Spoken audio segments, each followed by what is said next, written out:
Hello everyone, I welcome you all on Quick Eco। आज हम assistant professor exam 2017 के previous year questions को discuss करेंगे।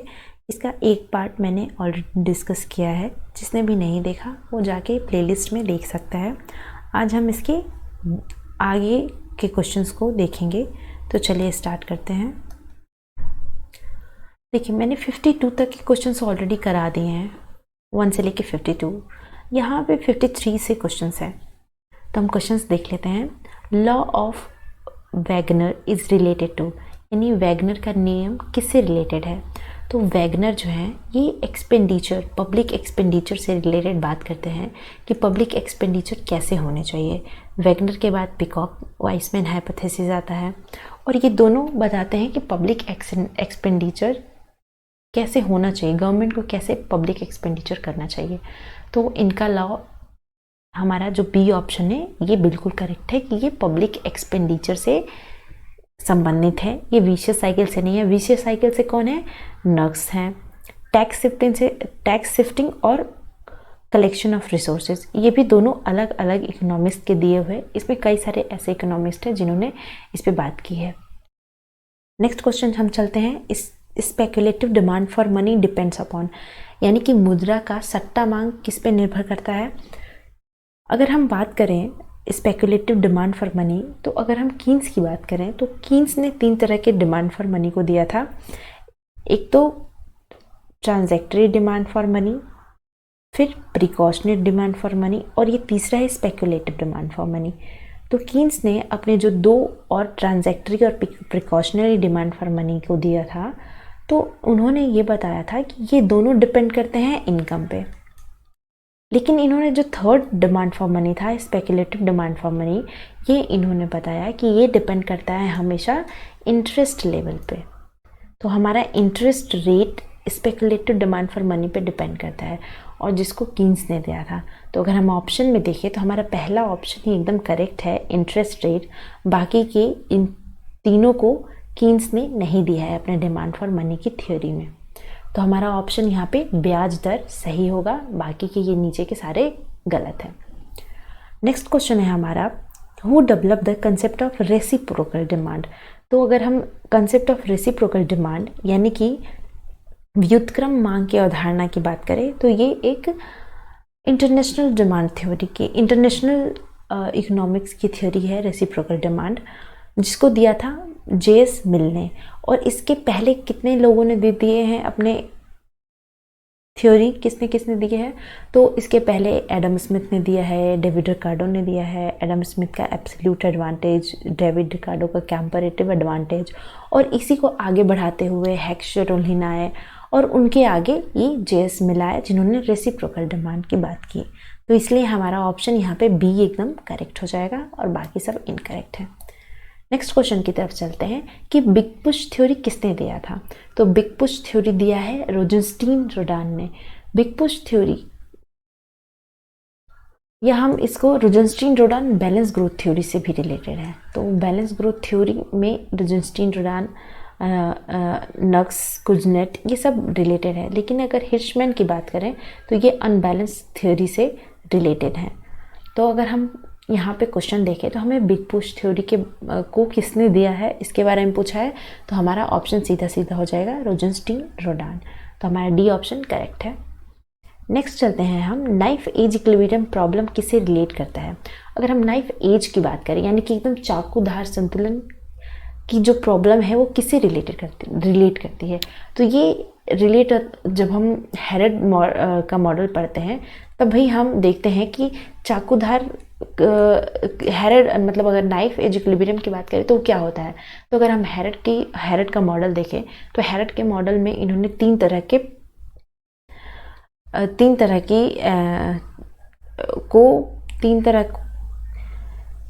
Variables को दिए थे। जैसे कि उनका वेरिएबल था एक वारंटेड ग्रोथ, यानी कि ग्रोथ रेट को उन्होंने दिया था 3 तरह का, एब्सोल्यूट, वारंटेड और नेचुरल।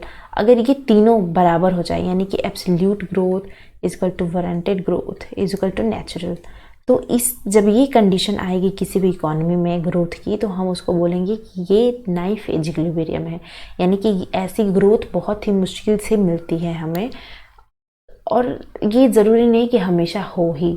तो इसीलिए इस मॉडल को हम हेरेड मॉडल में ऐसी सिचुएशन प्रॉब्लम रिलेट करती है। तो हमारा ऑप्शन होगा हेरेड। बाकी की ये तीनों नाइफ एज इक्विलिब्रियम से रिलेटेड नहीं है, प्रॉब्लम से रिलेटेड नहीं है। नेक्स्ट क्वेश्चन है हमारा, पॉपुलेशन एक्सप्लोजन मीन्स क्या होता है। अगर हम जनसंख्या विस्फोट की बात करें, जनसंख्या विस्फोट का मतलब है कि जितने जो बर्थ है वो ज़्यादा इंक्रीज़ हो डेथ रेट से, यानी कि हमारा जो बर्थ रेट है ये बहुत ज़्यादा इंक्रीज़ होता है डेथ रेट से। तो क्या होता है, जनसंख्या में बहुत ज़्यादा वृद्धि होने लगती है। अगर नॉर्मल सी बात है, अगर 10 लोग पैदा हो रहे हैं लेकिन मरने वाले सिर्फ 2 लोग हैं, अगर हर साल की अगर हम एक एग्जांपल लें, अगर मान लीजिए एक साल में 10 लोग पैदा हो रहे हैं लेकिन मर 2 लोग रहे हैं, वैसे ही दूसरी साल में 10 लोग और पैदा हो रहे हैं, यानी कि टोटल 20 लोग हो गए, फिर 2 ही मर ही रहे हैं, टोटल 4 लोग मर रहे हैं। ऐसे ही तीसरे साल में ये टोटल 30 लोग पैदा हो गए, मर कितने रहे हैं, 6 ही लोग मर रहे हैं।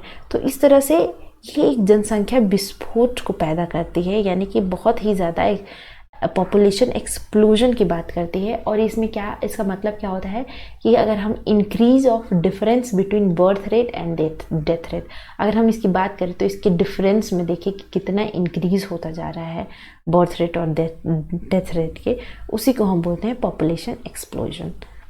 तो हमारा ऑप्शन नंबर डी एकदम सही है। अगर हम ऊपर के ऑप्शन देखें जैसे reduce in birth rate, reduce in death rate, तो ये एक्सप्लोजन की बात नहीं कर रहा है इसमें। लेकिन अगर हम दोनों का डिफरेंस देखें और वो बढ़ता जा रहा है बर्थ रेट और डेथ रेट का, उसको हम एक्सप्लोजन कहते हैं। तो हमारा ऑप्शन यहाँ पे डी एकदम करेक्ट है, बाकी इनकरेक्ट है। नेक्स्ट क्वेश्चन पे चलते हैं। नेक्स्ट क्वेश्चन है हमारा, largest instructions of finance for agriculture sector, यानी कि जो लार्जेस्ट इंस्टीट्यूशन है किस फाइनेंस का एग्रीकल्चर सेक्टर का, उसका क्या नाम है। क्या वो नाबार्ड है, सेबी है, रीजनल रूरल बैंक है या कोऑपरेटिव बैंक है। तो इसका हमारा करेक्ट ऑप्शन होगा नाबार्ड। और नाबार्ड का इस्टेब्लिशमेंट कब हुआ था, तो इसका इस्टेब्लिशमेंट हुआ था 1982 में। और किसके रिकमेंडेशन पे, तो शिवरमन कमेटी के रिकमेंडेशन पे इसका इस्टेब्लिशमेंट हुआ था। एक बात आप लोग को और बता दूं मैं, ये जितने भी जैसे इंस्टीट्यूशंस हैं, इनका कब इस्टेब्लिशमेंट हुआ था, कौन सी कमेटी बनी थी, इससे रिलेटेड मैंने बहुत पहले एक वीडियो करवाया है अपने ही चैनल पे।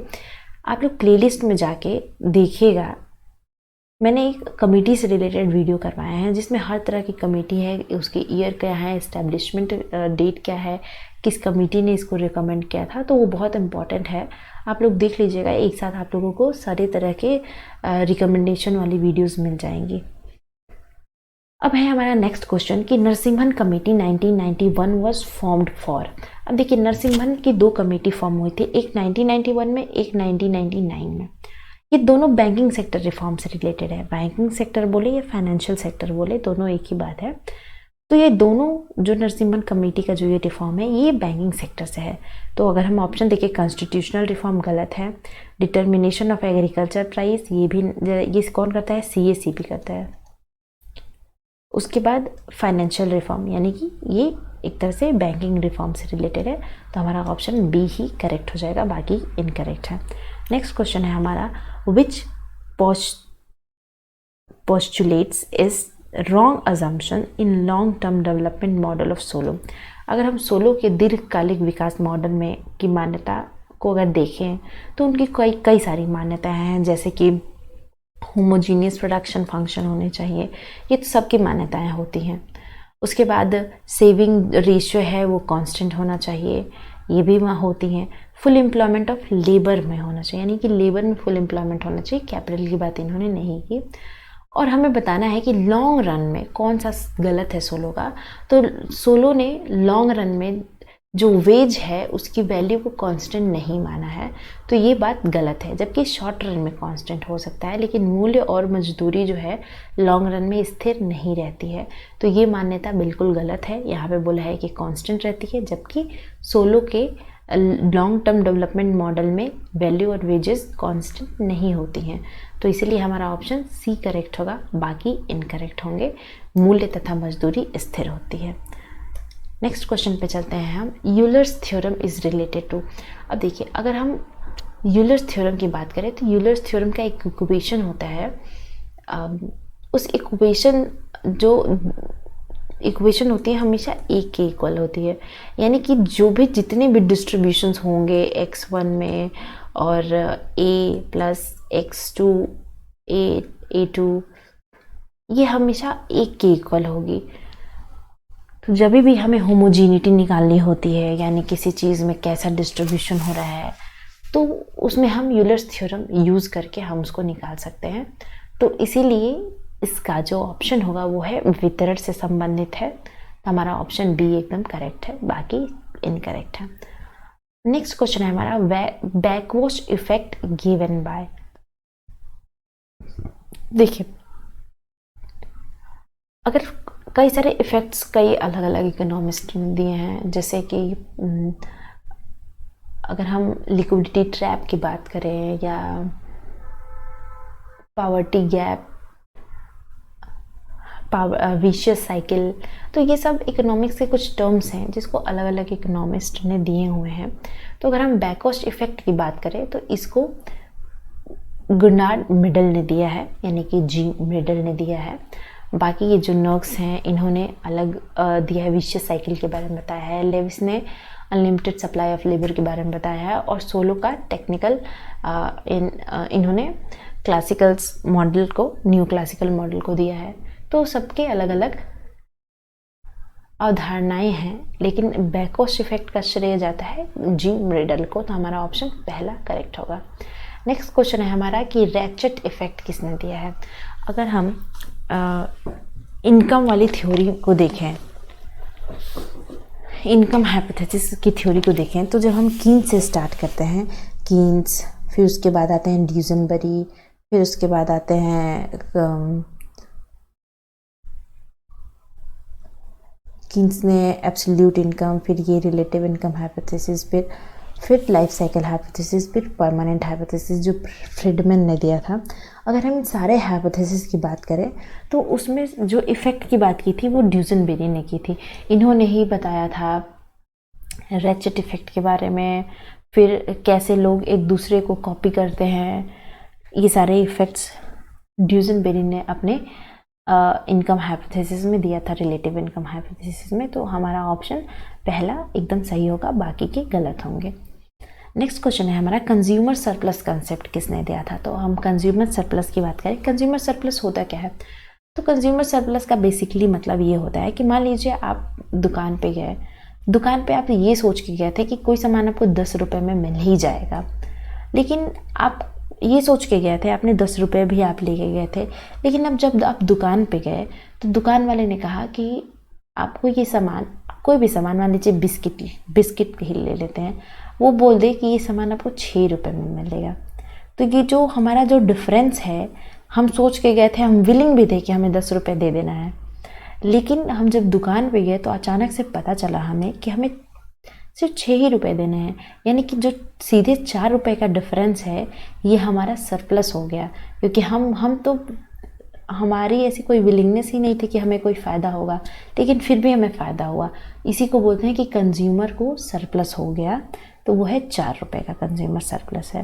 लेकिन इसको दिया किसने था, तो इसको मार्शल ने दिया था कंज्यूमर सरप्लस को। तो मार्शल हमारा ऑप्शन डी में है, तो ऑप्शन डी हमारा करेक्ट हो जाएगा और बाकी के इनकरेक्ट होंगे। नेक्स्ट क्वेश्चन पे चलते हैं हम, who propounded the concept of पूरा मॉडल।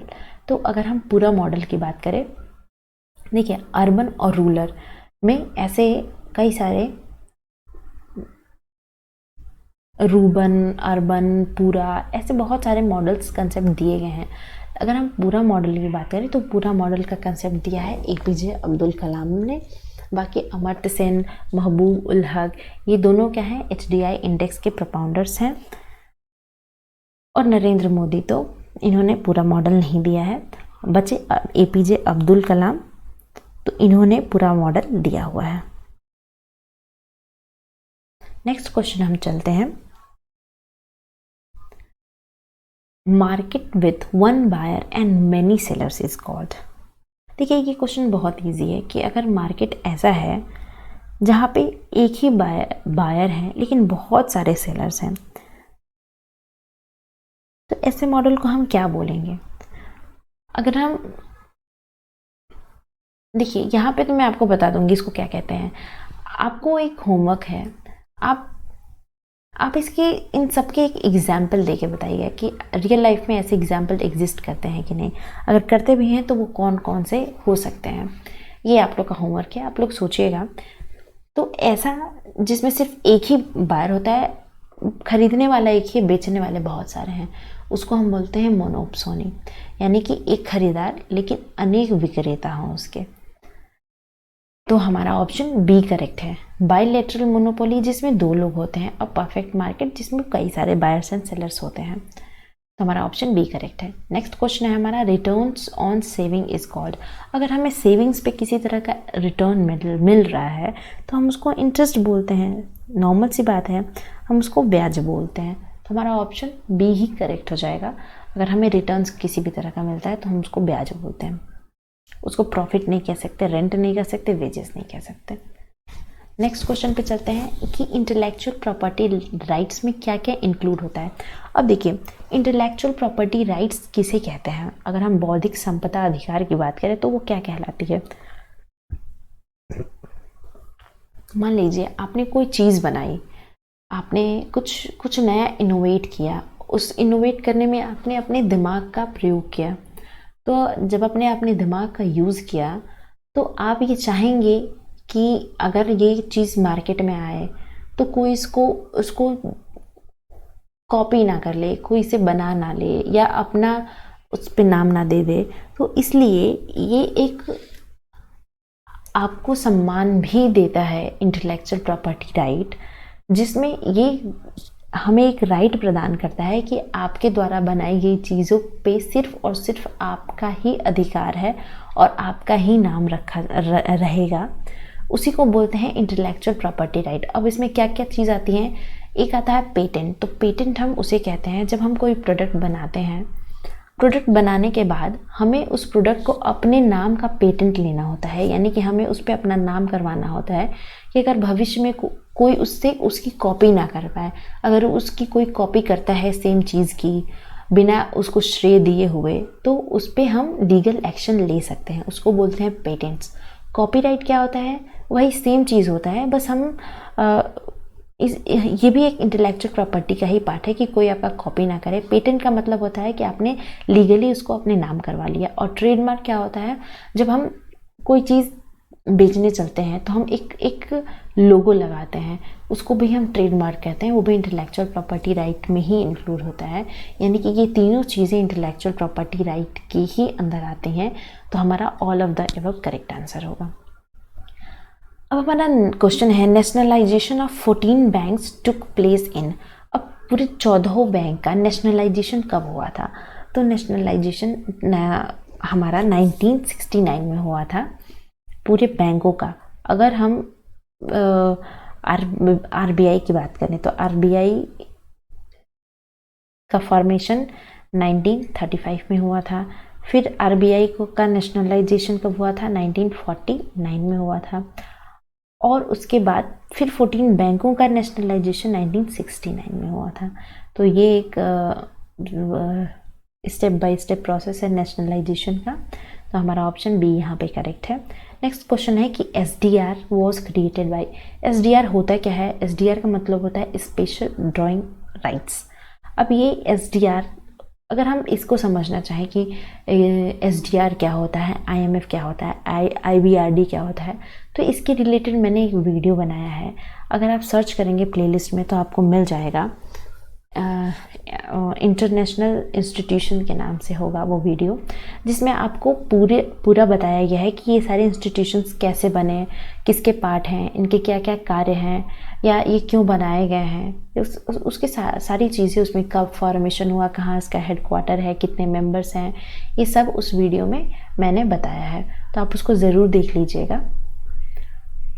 तो इसका हमारा IMF यानी कि इंटरनेशनल मॉनेटरी फंड ने ही इसको क्रिएट किया था ताकि बैलेंस ऑफ पेमेंट हर एक कंट्री का बना रहे, या एक कंट्री को अगर जिसके पास स्पेशल ड्राइंग राइट्स होती हैं ज़्यादा, उसके पास एक पावर होती है कि वो कोई भी चीज़ को खरीद सकता है, अगर उसके पास पैसे ना भी हो तो भी वो स्पेशल ड्राइंग राइट के तहत। तो हमारा ऑप्शन फर्स्ट करेक्ट हो जाएगा। नेक्स्ट क्वेश्चन पे हम चलते हैं।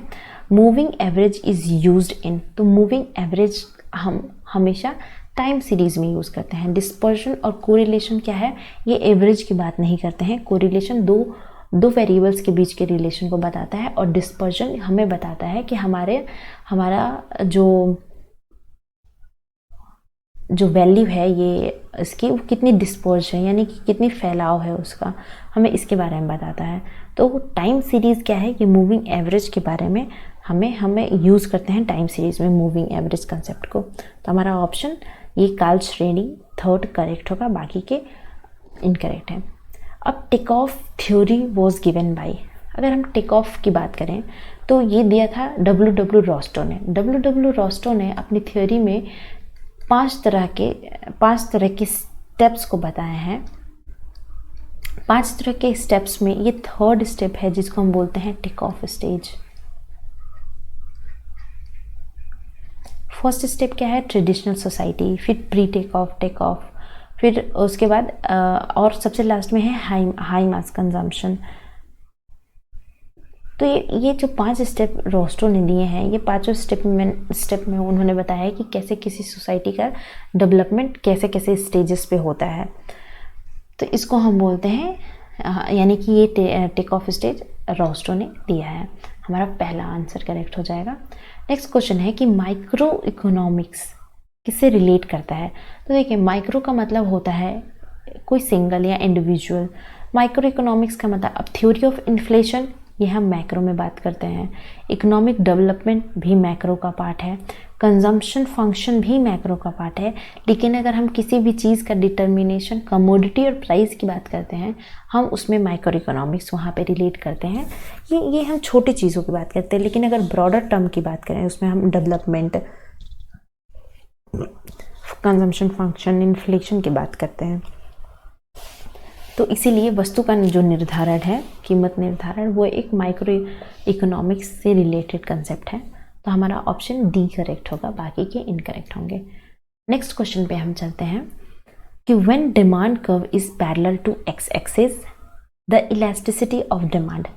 अगर डिमांड कर्व एक्स एक्सिस के पैरेलल है, इसका मतलब होता है हमारा ये एक्स एक्सिस है, ये वाई एक्सिस है। अगर हमारा डिमांड कर्व इसके पैरेलल होगा तो इलास्टिसिटी कैसी होगी, इलास्टिसिटी हमेशा होती है इनफाइनाइट, यानी कि सेम प्राइस पे हम कितनी भी क्वांटिटी को ले सकते हैं, उसको हम बोलते हैं इनफाइनाइट, यानी कि हमारी इलास्टिसिटी एकदम पूर्ण लोचक है। अगर मान लीजिए यही अगर हमें ये बोलता कि वाई एक्सिस के बराबर है, तो यहाँ पे इलास्टिसिटी हो जाती 0। तो कि इस चीज़ का ध्यान रखिएगा, अगर वर्टिकल होगा तो यहाँ पे 0 इलास्टिसिटी होगी, अगर हॉरिजॉन्टल होगा तो हमारा इन्फिनिटी होगा। तो हमारा ऑप्शन नंबर बी यहाँ पे करेक्ट है। नेक्स्ट क्वेश्चन है हमारा, when two goods X and Y are perfect substitute the marginal rate of substitution between the two will be constant and in such a case shape of indifference curve will be। अगर मान लीजिए कि 2 तरह के goods हैं और वो perfect substitute भी हैं, तो मार्जिनल रेट ऑफ सब्सटीट्यूशन उन दोनों के बीच का कांस्टेंट भी है, तो उस कंडीशन में हमारा इंडिफरेंस कर्व का शेप कैसा होगा। तो अगर हम शेप की बात करें, अगर दोनों गुड्स एकदम परफेक्ट सब्सटीट्यूट हैं तो हमारा नॉर्मल इंडिफरेंस कर्व तो ऐसे बनता है, लेकिन अगर परफेक्ट सब्सटीट्यूट की बात करें तो इंडिफरेंस कर्व हमारा एकदम ऐसे हो जाएगा, यानी कि निगेटिव स्लोपिंग तो है ये, और वो भी स्ट्रेट लाइन है। तो हमारा ये पहला ही ऑप्शन करेक्ट हो जाएगा कि निगेटिव स्लोपिंग लेकिन स्ट्रेट लाइन के साथ होगी, क्योंकि ये मार्जिनल रेट ऑफ सब्सटीट्यूशन दोनों गुड्स का ये परफेक्ट सब्सटीट्यूट की बात करता है, यानी कि पूर्ण तरह से स्थानापन्न है दोनों वस्तु एक्स एंड वाई में। इसीलिए हमारा इंडिफरेंस कर्व नहीं रहेगा, ऐसे कॉन्वेक्स नहीं होगा, अब ये क्या हो जाएगा, स्ट्रेट लाइन हो जाएगा। तो इसलिए हमारा ऑप्शन ए करेक्ट है। नेक्स्ट क्वेश्चन है, according to Marshall consumer's equilibrium between two commodity X and Y will be attained when, यानी कि अब मार्शल के according consumer equilibrium X and Y में कब अटेन होता है। तो मार्शल ने जो कंज्यूमर इक्विलिब्रियम का कंडीशन दिया है जब दोनों कमोडिटीज़ के लिए, वो तब होगा जब हमारा मार्जिनल यूटिलिटी x और मार्जिनल यूटिलिटी y ये दोनों बराबर होंगे price of x and price of y के। तब हम बोलेंगे कि कंज्यूमर इक्विलिब्रियम दोनों कमोडिटीज़ में अटेंड हो गई है। तो हमारा ऑप्शन ये यहाँ पे थर्ड एकदम करेक्ट हो जाएगा। नेक्स्ट क्वेश्चन पे चलते हैं हम। As per in the best definition of production is, तो प्रोडक्शन का बेस्ट डेफिनेशन क्या हो सकता है? क्या creation of material of goods, creation of material and non-material goods, creation of utility and increase in value of commodity। तो अगर हम एक परफेक्ट डेफिनेशन की बात करें प्रोडक्शन का, तो ये क्या है कि किसी भी चीज़ की यूटिलिटी का क्रिएशन हो और कमोडिटी की वैल्यू में इंक्रीज हो, उसे ही हम प्रोडक्शन बोलेंगे। ये एक materialistic good and non materialistic good की बात नहीं होती है। यहाँ पे यूटिलिटी कैसे जनरेट हो और मूल्य में कैसे वृद्धि हो, इसकी बात करते हैं हम। अगर बेस्ट डेफिनेशन की बात करें तो हमारा ऑप्शन सी एकदम बेस्ट डिस्क्राइब कर रहा है प्रोडक्शन को, इसीलिए ऑप्शन सी करेक्ट है। नेक्स्ट क्वेश्चन है हमारा, in which state of market the firm is itself an industry, यानी कि ऐसा कौन सा मार्केट है जिसमें एक फर्म खुद ही इंडस्ट्री है। तो अगर हम ऐसे परफेक्ट कंपटीशन में क्या है, हर एक अलग अलग फर्म्स हैं, बहुत सारे कंपटीशन हैं, वहाँ पे फ्री एंट्री एग्जिस्ट है, बहुत सारे सेलर्स हैं, बहुत सारे बायर्स हैं, तो हम उसको एक इंडस्ट्री नहीं घोषित कर सकते हैं। ऊपर से परफेक्ट कंपटीशन प्राइस टेकर होता है, प्राइस मेकर नहीं होता है। वैसे ही अगर मोनोपोलिस्टिक कंपटीशन की बात करें तो वहाँ भी बहुत सारे फर्म्स एक दूसरे को compete करते हैं। ओलिगोपोली में भी कुछ फर्म्स होते हैं लेकिन तो भी वो एक दूसरे को compete करते हैं। लेकिन अगर हम मोनोपोली की बात करें तो वो एक सिंगल फर्म होता है जो कि मार्केट को रूल करता है, वो प्राइस मेकर भी होता है और वो पूरे मार्केट को रूल भी करता है और कोई उसका और कॉम्पिटिटर नहीं होता है। तो हम उसको इटसेल्फ एज अ इंडस्ट्री बोल सकते हैं। तो इसलिए हमारा ऑप्शन सी एकदम करेक्ट होगा कि मोनोपोली ऐसा मार्केट है जिसको हम इंडस्ट्री बोल सकते हैं। नेक्स्ट क्वेश्चन है हमारा, which economist propounded input output analysis. तो इनपुट आउटपुट एनालिसिस लियोनटीफ ने, W लियोनटीफ ने किया है। अब देखिए, हमें यहाँ पे किसी को अगर सिर्फ लियोनटीफ पता होगा, पूरा नाम नहीं पता होगा तो भी वो गलत कर देगा। सिर्फ W पता होगा तो भी वो गलत कर देगा। अगर जब तक आपको W लियोनटीफ नहीं पता है तब तक आप गलत कर सकते हैं। तो हमारा ऑप्शन सी करेक्ट है, W लियोनटीफ, ना कि WG, RWST, ये सब गलत है। उनका पूरा नाम है W लियोनटीफ। नेक्स्ट चलते हैं हम। हमारा क्वेश्चन है, which of following is not true for Keynesian theory of employment. अगर कीन्सियन थ्योरी की हम बात करें तो कीन्स क्या है, एकदम अपोजिट है, अपोजिट ऑफ क्लासिकल। ये एकदम अपोजिट है क्लासिकल के। क्लासिकल जो कुछ भी बोलते हैं उसके अपोजिट ये बोलते हैं। जैसे क्लासिकल बोलते हैं कि गवर्नमेंट का इंटरफेरेंस सही नहीं है, ये बोलते हैं गवर्नमेंट का इंटरफेरेंस सही है। क्लासिकल बोलते हैं कि सब कुछ लॉन्ग पीरियड में सही होता है, ये बोलते हैं कि लॉन्ग पीरियड में सब मर जाते हैं। शॉर्ट पीरियड की ये बात करते हैं। जहाँ क्लासिकल फुल एम्प्लॉयमेंट की बात करते हैं वहाँ पे ये फुल एम्प्लॉयमेंट की बात नहीं करते हैं। इनका कहना है कि फुल एम्प्लॉयमेंट बहुत पहले भी पाया जा सकता है मार्केट की सिचुएशन के हिसाब से। गवर्नमेंट का इंटरफेरेंस बहुत अच्छी बात है। और शॉर्ट पीरियड की भी बात की करते हैं और इफेक्टिव डिमांड की बात करते हैं। लेकिन जिसकी बात नहीं करते हैं कीन्स, वो है फुल एम्प्लॉयमेंट की। वो कभी कीन्स फुल एम्प्लॉयमेंट की बात नहीं करते हैं, इसीलिए ऑप्शन हमारा बी इनकरेक्ट हो जाएगा। नेक्स्ट क्वेश्चन है हमारा, विच of following instruments is not a part of monetary policy. Monetary policy का कौन कौन सा इंस्ट्रूमेंट पार्ट नहीं है। अगर हम नॉर्मल बात करते हैं तो मैं आपको बता दूं, मॉनेटरी पॉलिसी दो तरीके से काम करता है। पहला तो एक होता है क्वालिटेटिव और एक होता है क्वांटिटेटिव। क्वालिटेटिव में क्या होता है, जैसे कि पॉलिसी में कोई प्रॉब्लम हो तो डायरेक्टिव रूल्स लग जाएं, और मॉरल सुजैन, यानी कि कोई ऐसी चीज़ें जो कि इनडायरेक्टली कोई बैंक कर रहा है तो मॉनेटरी पॉलिसी उस पर क्वालिटेटिव एक्शंस लेती है। क्वांटिटेटिव एक्शंस का मतलब होता है कि मॉनेटरी पॉलिसी की ये सब इंस्ट्रूमेंट्स हैं। तो क्वालिटेटिव में जैसे कि बैंक रेट आता है, रेपो रेट आता है, ELR आता है, SLR आता है, और बैंक रेट रेपो रेट हो गया, रिवर्स रेपो रेट आता है।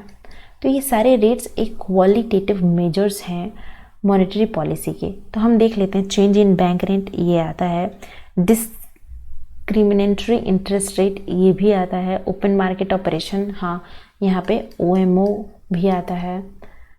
लेकिन अगर हम बात करें redemption of public date by the government, तो ये एक फिजिकल पॉलिसी का पार्ट है। फिजिकल पॉलिसी में हम टैक्स की बात करते हैं, टैक्स, एक्सपेंडिचर और डेट, इन तीनों की बात हम फिजिकल पॉलिसी में करते हैं, ना कि मॉनेटरी पॉलिसी में। तो ये इसका इंस्ट्रूमेंट नहीं होगा। नेक्स्ट क्वेश्चन है हमारा, विच of following instrument is most effective during acute depression. अब एक्यूट डिप्रेशन के टाइम कौन सा ऐसा इंस्ट्रूमेंट है जो कि ज़्यादा इफेक्टिव होगा। तो डिप्रेशन का मतलब क्या है कि जब बहुत मंदी चल रही हो, बहुत सब कुछ डाउन चल रहा हो, तो उस टाइम क्या होगा, अगर सब कुछ डाउन चल रहा हो तो क्या हम ओपन मार्केट ऑपरेशन वहाँ कर सकते हैं। ओपन मार्केट ऑपरेशन का मतलब होता है हम सिक्योरिटी को क्या बेच सकते हैं या खरीद सकते हैं, नहीं खरीद सकते, ना बेच सकते हैं। तो ये तो हम नहीं कर सकते और ये कोई पावरफुल टूल भी नहीं है। पब्लिक डेट पॉलिसी, क्या हम वहाँ पे ऋण लगा सकते हैं, किसी भी तरह की डेट पॉलिसी लगा सकते हैं, नहीं। और ना ही हम टैक्सेशन को चेंज कर सकते हैं, क्योंकि ऑलरेडी पूरा मार्केट मंदी में चल रहा है, डिप्रेशन में चल रहा है। तो हमारे वहाँ पे क्या नीतियाँ होनी चाहिए किसी भी गवर्नमेंट की। तो कोई भी गवर्नमेंट चाहती है कि वहाँ पे पब्लिक एक्सपेंडिचर पॉलिसी की नीति आए, यानी कि ऐसी नीति आए, पब्लिक ऐसी पॉलिसी वहाँ पे आए ताकि लोगों में ये जो डिप्रेशन है, लोगों में पूरी इकोनॉमी में डिप्रेशन है, वो ख़त्म हो सके, लोग खुल के खर्चा कर सके, लोग अपना एक्सपेंडिचर बढ़ाए, डिमांड बढ़ाए, ताकि इकोनॉमी फिर से रिवाइव हो सके, फिर से वो एक्सपेंशन के पथ पे आ जाए। तो ऐसे में गवर्नमेंट अपना एक्सपेंडिचर बढ़ाएगी। तो हमारा ऑप्शन जो C है वो एकदम करेक्ट हो जाएगा कि गवर्नमेंट अपना एक्सपेंडिचर इंक्रीज करेगी, ना कि वो टैक्स इंक्रीज करेगी, फिर लोग दे ही नहीं पाएंगे। तो हमारा ऑप्शन नंबर C एकदम करेक्ट है, बाकी इनकरेक्ट है। नेक्स्ट क्वेश्चन है हमारा, Solow production function is written in specific form. अब देखिए, सोलो ने जो प्रोडक्शन फंक्शन दिया था उसको एक तरह के फॉर्म में लिखा जाता है, जैसे Q is equal to AT, यानी कि टेक्नोलॉजी A, और ये फंक्शन है K और L का। अब देखिए, ये A मतलब एफिशिएंट, अगर A जिस भी वेरिएबल के साथ लगा होगा वो वेरिएबल टेक्निकली साउंड कहलाएगा। यानी कि यहाँ पे जो T है, टेक्नोलॉजी है, ये ज़्यादा इफिशिएंट है in comparison to this function, यानी कि कैपिटल और लेबर। क्योंकि Q जो ये A है यहाँ पे T के साथ है, अगर हम इसकी बात करें यहाँ पे K के साथ है, तो यहाँ पे कैपिटल ज़्यादा इफिशिएंट है, और यहाँ L के साथ है A का फंक्शन, यानी कि लेबर ज़्यादा इफिशिएंट है। लेकिन अगर हम सोलो प्रोडक्शन की बात करें तो इन्होंने कैपिटल और लेबर से ज़्यादा टेक्नोलॉजी को ज़्यादा इफिशिएंट माना है, इसीलिए सोलो का यही फंक्शन एकदम करेक्ट है, बाकी सारे इनकरेक्ट हैं।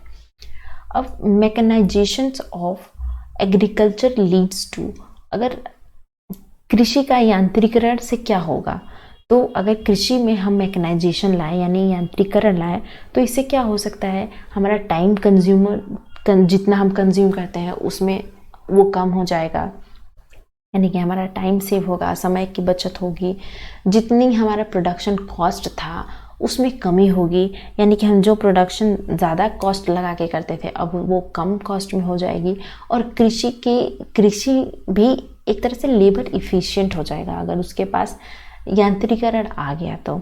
जैसे पहले क्या होता था, बैल से खेत जोते जाते थे, लेकिन फिर ट्रैक्टर आया तो उससे क्या हुआ, लोगों में ज़्यादा इफ़िशिएंट भी वो हुआ और टाइम कंज्यूमिंग भी कम था।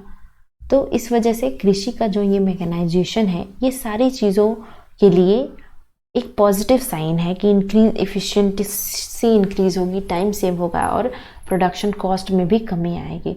तो इसलिए ऑल ऑफ द एबव यहाँ पे करेक्ट हो जाएगा। नेक्स्ट क्वेश्चन है हमारा, which economist has made surplus labour in under developed countries as a basic of his growth model. तो लेविस ने यहाँ पे unlimited supply of the labour की बात की है।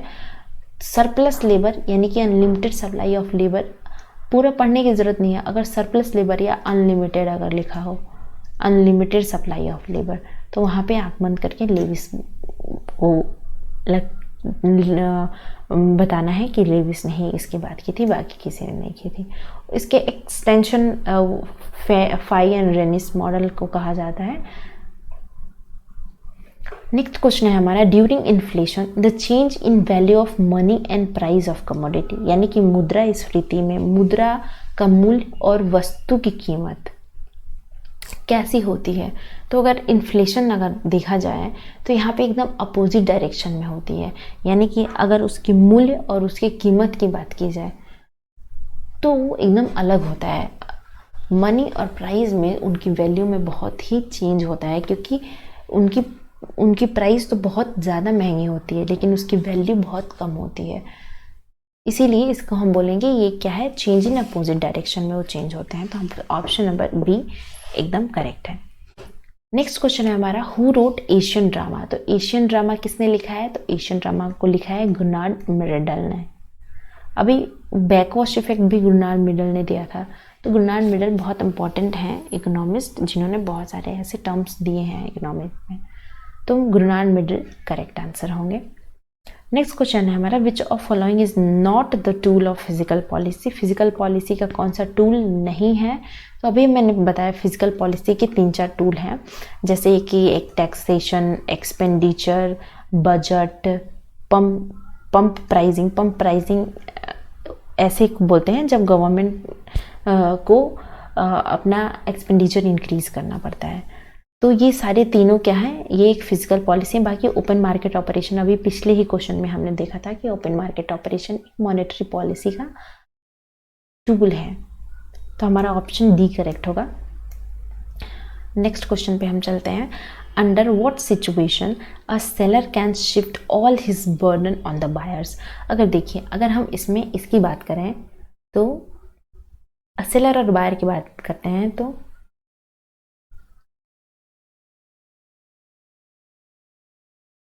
अब देखिए सेलर इलास्टिक होगा तो बायर को ज़्यादा बियर करना पड़ेगा। यानी जब भी इलास्टिसिटी की बात की जाती है, अगर डिमांड यानी कि डिमांड ज़्यादा इलास्टिक होगा, डिमांड कौन करता है? बायर। अगर बायर ज़्यादा इलास्टिक होगा तो सेलर को ज़्यादा ग्रेटर बियर करना पड़ेगा बर्डन को, जो शिफ्ट बर्डन है। तो यहाँ पे क्या है, seller can shift all his tax burden on. तो वो किस पे, वो कब शिफ्ट कर सकता है? देखिए, जब सेलर इलास्टिक है तो बायर को ज़्यादा बियर करना पड़ रहा है। यानी कि हमारा जब डिमांड इलास्टिक होगा, जब हमारा डिमांड यहाँ पे इलास्टिक है तो सेलर ज़्यादा बियर कर रहा है। अगर इसके अपोजिट देखें, अगर हमारा डिमांड इन इलास्टिक हो जाएगा तो जो हमारा सेलर है ये कम बियर करेगा। तो हमारा ऑप्शन बी करेक्ट होगा कि जो हमारा डिमांड है अगर परफेक्टली इन इलास्टिक हो जाता है तो सेलर जो है सारे टैक्स को बायर पे शिफ्ट कर देगा। यानी कि जो भी चीज़ इलास्टिक होगी, अगर वो डिमांड इलास्टिक हो जाती है तो सारा चीज़ वो बायर को ही करना पड़ेगा। डिमांड बायर करता है तो वो बायर पे ही चला जाएगा। अगर हम सेलर की बात करें तो अगर जो हमारा सेलर है यानी कि सप्लाई अगर हमारी इन इलास्टिक हो जाती है तो सारा जो बर्डन है वो सेलर को बियर करना पड़ता है टैक्स का। तो जो भी इन इलास्टिक होगा उसी को बर्डन बियर करना पड़ेगा। अगर बायर इन इलास्टिक है तो डिमांड कौन करता है? बायर करता है। तो बायर अगर परफेक्टली इन इलास्टिक है तो सारा बर्डन बायर ही पे करेगा। इसी तरह से अगर सेलर इन इलास्टिक होगा तो सारा बर्डन सेलर ही पे करेगा। इसके अपोजिट अगर जो हमारा बायर है अगर उसका डिमांड इलास्टिक है तब इलास्टिक की कंडीशन में उसका अपोजिट वाला बियर करेगा, जबकि इन इलास्टिक की कंडीशन में जो इन इलास्टिक है वही बियर करेगा टैक्स को। तो इसलिए इसका ध्यान रखिएगा। नेक्स्ट क्वेश्चन है who propounded single factor terms of trade. अब अगर हम टर्म्स ऑफ ट्रेड की बात करें तो कई तरह के टर्म्स ऑफ ट्रेड है, single factor, double factor, commodity terms of trade, income terms of trade, real factor terms of trade. तो ये सब टर्म्स ऑफ ट्रेड को किसी ना किसी ने दिया है। सबसे ज़्यादा जेकॉब वाइनर ने दिया है, टाउजिंग ने भी दिया है, टाजिंग ने। तो सिंगल फैक्टर की अगर हम बात करें तो वो वाइनर ने दिया है, जेकॉब वाइनर ने। इसी तरह से डबल फैक्टर भी जेकॉब वाइनर ने ही दिया है। और डेंटिजिंग ने इनकम टर्म्स ऑफ ट्रेड दिया है। हमारा इसमें ऑप्शन फर्स्ट करेक्ट है। और which is head office of SAARC, यानी कि साउथ एशियन रीजनल कॉरपोरेशन। कुल मिला के साउथ एशिया के जितने भी कंट्री है उनका हेड ऑफिस कहाँ है, तो वो है काठमांडू, नेपाल में। नेक्स्ट क्वेश्चन पे चलते हैं हम। The cause if industrial sickness is, यानी कि औद्योगिक बीमारी के क्या कारण होते हैं। क्या मिसमैनेजमेंट, अगर मिसमैनेजमेंट होगा तो भी इंडस्ट्रियल सिकनेस में आएगा। अगर effect of increasing foreign competition, अगर विदेशों में प्रतिस्पर्धा बढ़ता है उसका प्रभाव, तो भी हम उसको औद्योगिक सिकनेस में डालेंगे। और less than full utilization of capacity भी होती है तो भी वो इंडस्ट्रियल सिकनेस का पार्ट होगा। यानी कि ऑल ऑफ द एबव यहाँ पे करेक्ट है। नेक्स्ट क्वेश्चन पे चलते हैं। विच of following is not a institutional source of rural credit. तो रूरल क्रेडिट का इंस्टीट्यूशनल सोर्स कौन सा नहीं है, हमें बताना है। तो रूरल क्रेडिट में क्या होता है, यानी कि जो ग्रामीण में है वो साख का स्रोत कहाँ से वो लेते हैं, तो वो रीजनल रूरल बैंक से जाते हैं, लैंड डेवलपमेंट बैंक से लेते हैं। उसके बाद प्राइमरी एग्रीकल्चर कॉरपोरेट सोसाइटी से भी वो क्रेडिट लेते हैं। लेकिन कौन सा ऐसा इंस्टीट्यूशनल सोर्स नहीं है, तो वो है इंडिजिनस बैंकर, यानी देसी बैंकर। वो ग्रामीण इलाके में क्रेडिट के सोर्स नहीं है। बाकी ग्रामीण इलाके में जैसे नाबार्ड है, रीजनल रूरल बैंक, ये सब एक्टिव होते हैं, जबकि इंडिजिनस बैंक वहाँ पे एक्टिव नहीं होता है। तो इसलिए हमारा फर्स्ट ऑप्शन करेक्ट हो जाएगा। नेक्स्ट क्वेश्चन है which was the former name of world trade organization. तो अगर हम गैट की बात करते हैं, गैट, तो ये 1944 में ही इसका फॉर्मेशन हुआ था, गैट का। और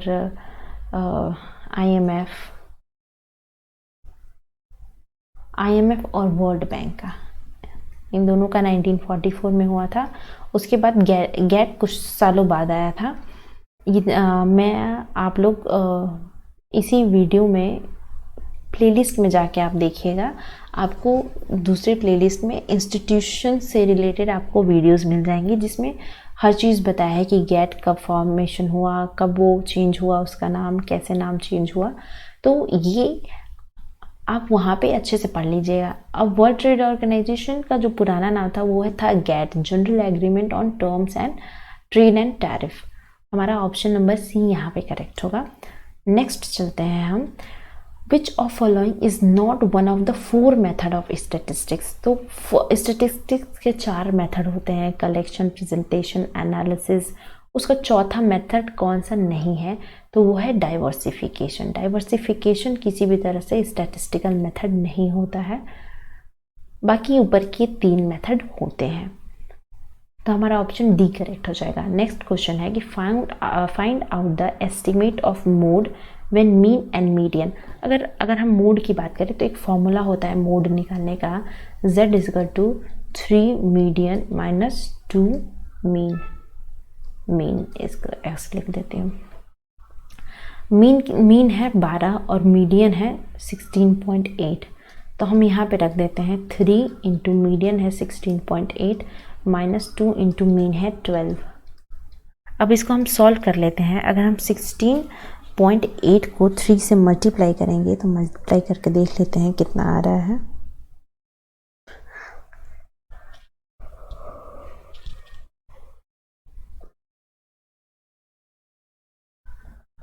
तो ये हमारा आ रहा है 50.4 और माइनस 12 इंटू 2 कितना होगा 24।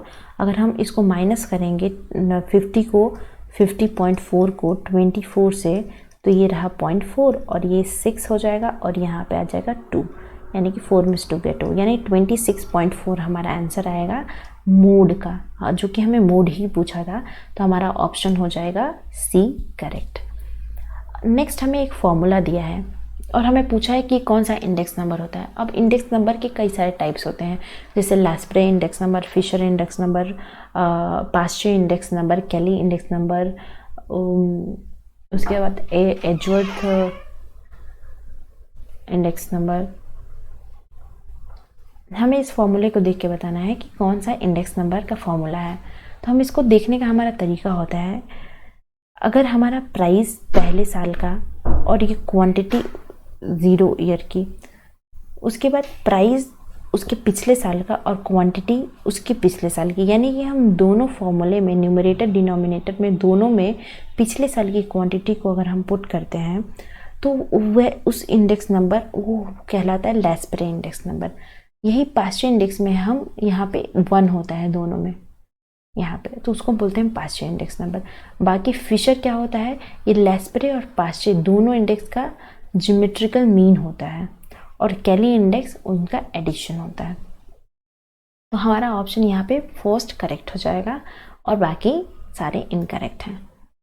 नेक्स्ट चलते हैं हम कि which of the formula of chi square. तो अगर हम काई स्क्वायर की बात करें तो काई स्क्वायर फॉर्मूला होता है, ये हमें बताता है कि summation of observed mean minus estimated mean का whole square upon estimated mean, ये इसका फॉर्मूला होता है काई स्क्वायर का। और ये सबका समेशन होता है, यानी कि हम पहले क्या निकालेंगे, मान लीजिए हमें दो चीज़ें दी हुई हैं, ऑब्जर्व्ड और फ्रीक्वेंसी और एस्टिमेटेड फ्रीक्वेंसी।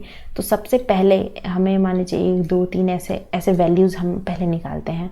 उसके बाद सबसे पहले हम ऑब्जर्व्ड और एस्टिमेटेड, पहले एस्टिमेटेड का हम एडिशन कर ले, मान लीजिए ये 20 आ गया, और ऑब्जर्व्ड का हम एडिशन कर ले, मान लीजिए ये 50 आ गया। उसके बाद हम क्या करेंगे, हम ऑब्जर्व्ड और एस्टिमेशन को पहले हम माइनस करेंगे, यानी कि 50 माइनस 20, फिर उसका स्क्वायर कर देंगे, ये आया 30, यानी कि अब 30 का स्क्वायर, और अपॉन जो एस्टिमेशन हमने यहाँ पे जोड़ा था 20, क्योंकि सबका सम है और इन सबका समेशन ही हमें निकालना था, तो ऑलरेडी हमने सम कर लिया है। उसके बाद हम इसका स्क्वायर निकाल लेंगे। तो इस तरह से हम ऑब्जर्व्ड और एस्टिमेटेड मीन की हेल्प से हम काई स्क्वायर को निकालते हैं। तो हमारा ऑप्शन नंबर पहला ही एकदम करेक्ट हो जाएगा, जहाँ पे observed minus estimated upon estimated और ऑब्जर्व्ड और एस्टिमेटेड का यहाँ पे स्क्वायर है। नेक्स्ट और आज का लास्ट क्वेश्चन हम करेंगे कि who first use the term econometrics. तो इकोनोमेट्रिक्स पहली बार जो टर्म यूज़ किया था वो थे रैगनर फ्रिश ने। तो हमारा पहले ही आंसर सही हो गया, बाकी नीचे हमें देखना ही नहीं है। तो पहली बार जो इकोनोमेट्रिक्स का टर्म यूज़ किया था वो थे रैगनर फ्रिश। तो आज हम एमपी के असिस्टेंट प्रोफेसर एग्ज़ाम 2017 के पूरे 100 क्वेश्चंस को कर लिए। इसके बाद इसमें पूरे 200 क्वेश्चंस आते हैं। आगे की वीडियो में मैं बाकी के और 100 क्वेश्चंस को करवाऊंगी। आज के लिए इतना ही। Thank you so much.